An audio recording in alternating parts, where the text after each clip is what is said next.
Tu as posté à 2 heures du matin. Pas pour informer, pas pour amuser. Tu sais exactement pourquoi tu as posté. Tu venais de recevoir un message qui t'a retourné l'estomac, ou tu t'es retrouvé seul dans ton appartement, le silence pesait trop lourd. Et là, presque sans réfléchir, tu as ouvert Instagram, tu as mis une story, une photo floue, une musique triste, une citation vague sur la solitude. Et ensuite, tu as attendu. Tu regardais l'écran. Tu espérais que quelqu'un allait répondre, quelqu'un de précis peut-être, ou juste quelqu'un. Ce comportement, tu l'as peut-être honte d'admettre, tu te dis que c'est pathétique, que les gens vont juger, que tu es trop dans le besoin. Mais voilà ce que personne ne t'a jamais dit. Ce que tu fais là n'est pas de la faiblesse, ce n'est pas de la manipulation, ce n'est pas de l'immaturité émotionnelle. C'est un mécanisme psychologique profond, ancré dans ton cerveau depuis l'enfance, partagé par des millions de personnes qui font exactement la même chose que toi ce soir. Et dans cette vidéo, on va tout déconstruire. Pourquoi tu postes quand tu vas mal, ce que ça dit vraiment de toi et ce que ça coûte silencieusement à chaque fois que tu le fais.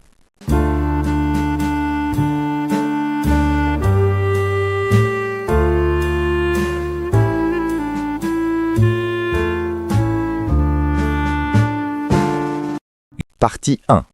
Le cri que tu n'oses pas pousser. Imagine un enfant qui tombe dans une cour de récréation. Il se blesse le genou, ça fait mal, mais avant même de pleurer, il fait quelque chose de très précis. Il tourne la tête, il cherche quelqu'un du regard, sa mère, son père, un adulte. Il a besoin d'un témoin, pas juste d'un pansement, d'un regard. Ce besoin-là, tu ne l'as jamais perdu, tu l'as juste transféré. Quand tu vas mal à l'âge adulte, tu fais exactement la même chose. Tu tournes la tête, sauf qu'aujourd'hui, ta cour de récréation, c'est Internet. Et les adultes qui te regardaient, c'est devenu tes abonnés, tes amis en ligne, les inconnus qui voient ta story. Les psychologues appellent ça la validation sociale.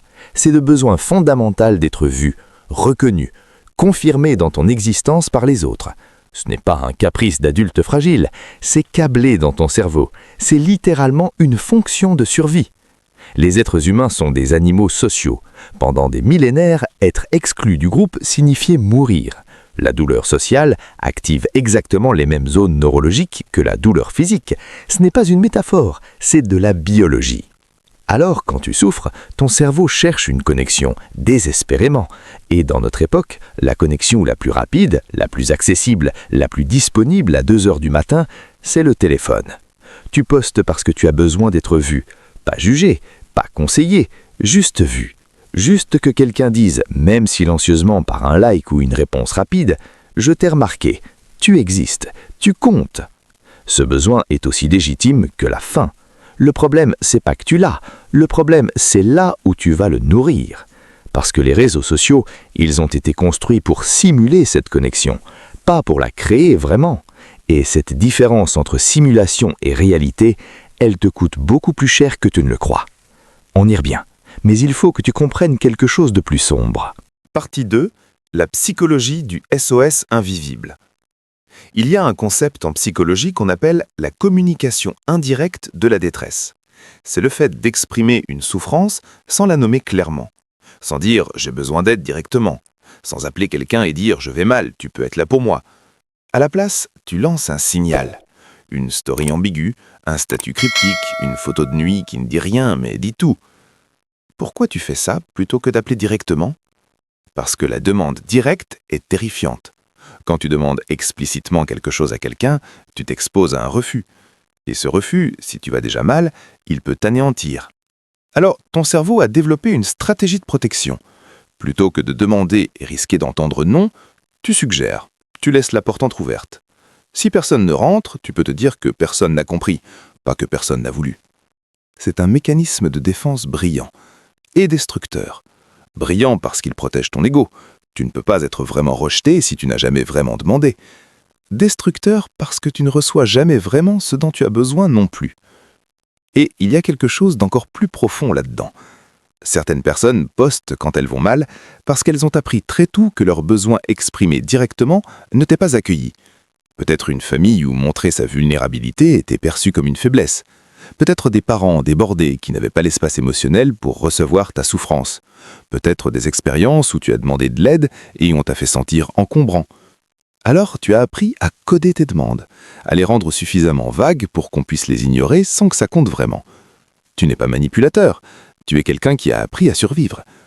Mais cette stratégie de survie, elle a une limite. Et cette limite, elle se révèle dans ce que tu ressens après avoir posté. Cette petite honte, ce vide étrange, même quand les gens ont répondu. Pourquoi tu te sens encore vide après? C'est exactement ce qu'on va regarder maintenant. Partie 3. Le piège de la dopamine de pacotille. Voilà ce qui se passe dans ton cerveau quand tu postes. Tu publies, ton cerveau libère une microdose d'adrénaline, l'attente commence. C'est inconfortable, presque douloureux cette attente. Et puis le premier like arrive, ou le premier message. Et là, une petite décharge de dopamine, un soulagement bref, une chaleur rapide. Ton cerveau enregistre « J'ai posté, j'ai eu une récompense, il veut recommencer ». C'est exactement le même circuit neurologique que les jeux d'argent ou que les applications de rencontres. Le système de récompense variable. Tu ne sais pas si tu vas recevoir quelque chose, tu ne sais pas quand, tu ne sais pas combien. Et cette incertitude, elle est addictive. Les ingénieurs de Silicon Valley ont passé des années à perfectionner ce mécanisme. Ils savent exactement ce qu'ils font. Mais voilà le problème central. La dopamine que tu reçois via les réactions à ta story n'est pas la même que la dopamine que tu recevrais d'une vraie connexion humaine. Chimiquement, elle active les mêmes récepteurs, mais elle ne dure pas, elle ne nourrit pas, elle crée une dépendance sans jamais vraiment rassasier. C'est comme manger du sucre raffiné quand tu as faim. Ça coupe la faim d'une minute, mais après tu as encore plus faim qu'avant. C'est pour ça que tu peux recevoir 50 réponses à ta story et te sentir encore plus seul ensuite. Parce que ce que tu cherchais vraiment, ce n'était pas des réponses de 50 personnes, c'était la présence d'une personne précise ou d'une connexion réelle, profonde, qui dit « je te vois vraiment ». Et aucun algorithme ne peut simuler ça. Et il y a un autre coup que personne ne calcule. Chaque fois que tu postes ta douleur sur les réseaux, tu entraînes ton cerveau à externaliser ta gestion émotionnelle. Tu lui apprends que pour gérer une émotion difficile, il faut aller chercher quelque chose à l'extérieur, un regard, une réaction, une validation. Et progressivement, ta capacité à te soutenir toi-même, elle s'atrophie. C'est un détail qui change tout. Et on arrive maintenant à la partie la plus importante de cette vidéo. Partie 4. Ce que tes posts disent vraiment de toi. Je veux être honnête avec toi maintenant. Quelque chose que les vidéos de développement personnel évitent souvent de dire parce que c'est inconfortable. Quand tu postes régulièrement ta douleur sur les réseaux sociaux, tu ne cherches pas seulement de la connexion, tu cherches aussi à éviter quelque chose. Quelque chose de beaucoup plus difficile que d'attendre des likes. Tu évites de rester seul avec toi-même. Le silence, quand tu vas mal, est insupportable. Pas parce que tu es fragile, mais parce que dans ce silence, les vraies questions remontent. Pourquoi je souffre vraiment? Qu'est-ce que cette douleur essaie de me dire? Est-ce que je contribue à mes propres problèmes? Est-ce que je dois changer quelque chose en profondeur? Ces questions-là, elles ont des réponses. Mais ces réponses demandent du courage, et ton téléphone, lui, propose une alternative immédiate. Sortir du silence, interagir, sentir quelque chose de différent, même artificiel. Et voilà ce que ça dit vraiment de toi. Tu ressens profondément. Tu as un besoin légitime de connexion et tu n'as pas encore trouvé des outils pour traverser la douleur autrement. Ce n'est pas un défaut de caractère, c'est un manque d'apprentissage.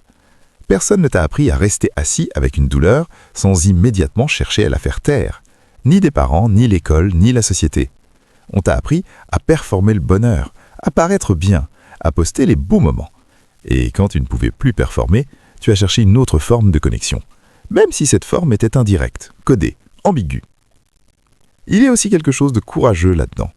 Parce que poster quand tu vas mal, c'est quand même une forme de dire « je ne vais pas bien ». C'est une résistance à la perfection que les réseaux imposent. C'est reconnaître que tu es humain, que tu souffres, que tu as besoin. La direction n'est pas mauvaise, c'est le canal qui ne répond pas vraiment à ce dont tu as besoin. Alors, qu'est-ce qu'on fait avec tout ça? Voilà ce que j'aurais voulu que quelqu'un me dise. Poster quand tu vas mal, c'est pas de la faiblesse. C'est un besoin humain fondamental, mal adressé. C'est ton cerveau qui cherche de la connexion par le seul canal qu'il a appris à utiliser. Et ce canal, on te l'a mis dans la main en te disant qu'il remplacerait les autres. Il ne les remplace pas, mais il y a quelque chose que tu peux faire. Pas demain, ce soir si tu te retrouves encore dans cette situation. Avant de poster, pose-toi une question simple, une seule. Qu'est-ce que je cherche vraiment là? Parce que tu vas dire dans ta story ce que tu veux recevoir. Un mot de quelqu'un de précis. Le sentiment d'exister. Sortir du silence. Et ensuite, demande-toi, est-ce qu'il y a une façon plus directe d'aller chercher ça? Appeler cette personne précise, envoyer un message explicite à quelqu'un en qui tu as confiance, écrire dans un journal pour rester avec toi-même plutôt que de fuir, t'autoriser à pleurer sans que personne ne regarde. Ces actions-là font peur. Elles exposent vraiment. Elles peuvent vraiment échouer. Mais elles peuvent aussi vraiment fonctionner. Et chaque fois que tu choisis la vraie connexion plutôt que la simulation, tu renforces quelque chose d'important en toi. La capacité à demander ce dont tu as besoin, la capacité à te soutenir, la capacité à exister sans que les autres te valident. Ce n'est pas un chemin rapide, mais c'est le seul qui mène quelque part. Tu mérites une vraie connexion, pas 50 réponses dans une story que tout le monde oublie dans 24 heures. Si cette vidéo t'a parlé, tu sais ce qu'il te reste à faire.